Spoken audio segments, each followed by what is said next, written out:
సిద్దిపేట జిల్లా దుబ్బాక మండలంలోని పలు గ్రామాల్లో శ్రీరామనవమి ఉత్సవాలు ఘనంగా జరిగాయి. ముఖ్యంగా దుబ్బాక ఎమ్మెల్యే కొత్త ప్రభాకర్ రెడ్డి కుటుంబ సభ్యుల ఆధ్వర్యంలో ఆయన స్వగ్రామం పోతారంలోని ఆంజనేయ స్వామి ఆలయంలో సీతారాముల కళ్యాణం ఘనంగా నిర్వహించారు.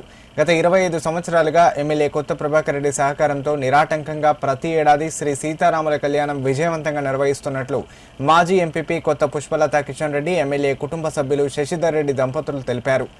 ఈ కళ్యాణోత్సవానికి ముందు ఆంజనేయ స్వామి దేవాలయంలో యజ్ఞాలు, హోమాలు, ప్రత్యేక పూజా కార్యక్రమాలు నిర్వహించారు. అనంతరం భక్తులకు అన్నప్రసాద వితరణ చేపట్టారు. ఈ కార్యక్రమంలో సర్పంచ్ సల్కం రేణుకా మల్లేష్ యాదవ్, బీఆర్ఎస్ అగ్రనాయకులు కొత్త కిషన్ రెడ్డి, భూపాల్ రెడ్డి, అంజిరెడ్డి, గ్రామస్తులు పాల్గొన్నారు.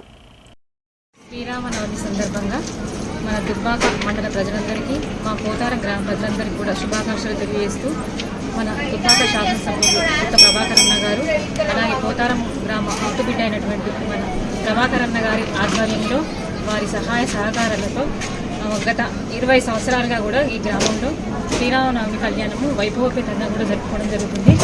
అందరూ కూడా మన పోతారం గ్రామ ప్రజలు, దుబ్బాక మండలం ప్రజలందరూ కూడా సుఖ సంతోషాలు, ఆరోగ్యాలతో, పాడి పంటలతో అందరూ కూడా బాగుండాలని కోరుకుంటూ మన దుబ్బాక మాజీ మండల పరిషత్ అధ్యక్షురాలు కూడా నేను కోరుకుంటున్నాను.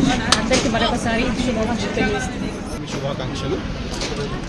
దుబ్బాక శాసనసభ్యులు శ్రీ కొత్త ప్రభాకర్ రెడ్డి గారి స్వగ్రామమైనటువంటి పోతారం గ్రామంలో కొత్త ప్రభాకర్ రెడ్డి గారి ఆధ్వర్యంలో గత 25 సంవత్సరాలుగా ప్రతి సంవత్సరం శ్రీరామనవమి సందర్భంగా సీతారామ కళ్యాణం ఈ గ్రామంలో జరుపుకుంటున్నాము.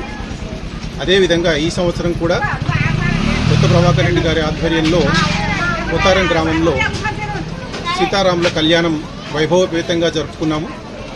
సో ఈ సందర్భంగా తెలంగాణ రాష్ట్ర ప్రజలందరూ, దుబ్బాక శాసనసభ నియోజకవర్గ ప్రజలందరూ ఆరోగ్యాలతో వర్షాలు సకాలంలో కురిసి ప్రజలందరూ సుభిక్షంగా ఉండాలని కొత్త ప్రభాకర్ రెడ్డి కుటుంబ సభ్యులమైనటువంటి మేము అందరికీ శుభాకాంక్షలు తెలుపుతూ కోరుకుంటున్నాం.